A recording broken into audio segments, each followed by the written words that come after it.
लोक इस्टेट प्लॅनिंगमध्ये सर्वात मोठी चूक कोणती करतात?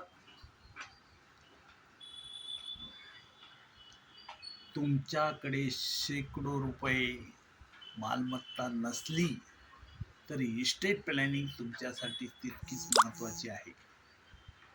सर्वात मोठी चूक कोणती करतात माहीत आहे? लोक म्हणतात अजून वेळ आहे, नंतर करू.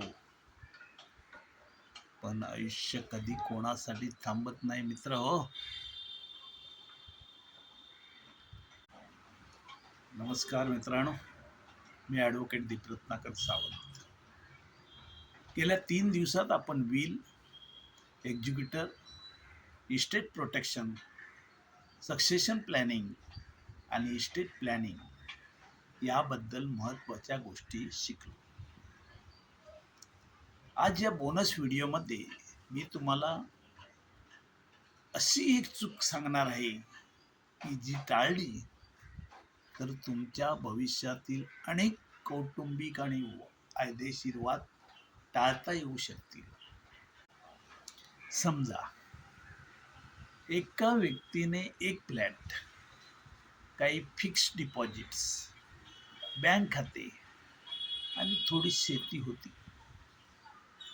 त्याने आयुष्यभर मेहनत करून संपत्ती निर्माण केली, पण त्याने विल केली नाही, नॉमिनेशन पूर्ण केली नाही, महत्वाची कागदपत्रे एका ठिकाणी ठेवली देखील नाही. त्यांच्या निधनानंतर कुटुंबाला मालमत्ता मिळण्याऐवजी वर्षानुवर्ष कागदपत्र, सरकारी कार्यालय, न्यायालयीन प्रक्रिया यांना सामना करावा लागला. थोडस नियोजन वेळेत केलं असतं तर हा त्रास सहन करण्याची गरज भासली नसती. इस्टेट प्लॅनिंग म्हणजे मृत्यूचा विचार नाही. इस्टेट प्लॅनिंग म्हणजे आपल्या कुटुंबावरील प्रेम, जबाबदारी आणि दूरदृष्टी. आज केलेले योग्य नियोजन उद्याच्या अनेक अडचणी टाळू शकते.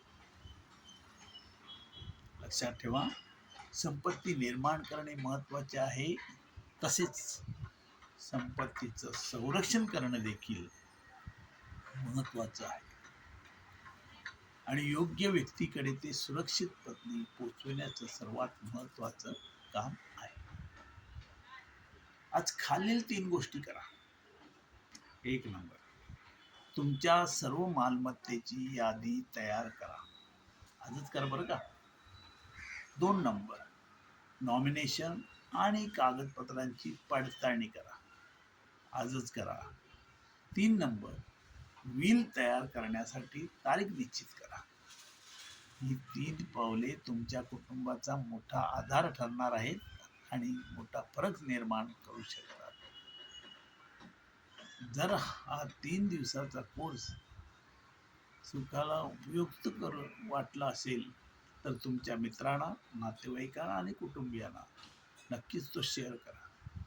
त्यांनाही त्यांच्या संपत्तीचे आणि कुटुंबाच्या भविष्याचे योग्य नियोजन करण्यास मदत होईल.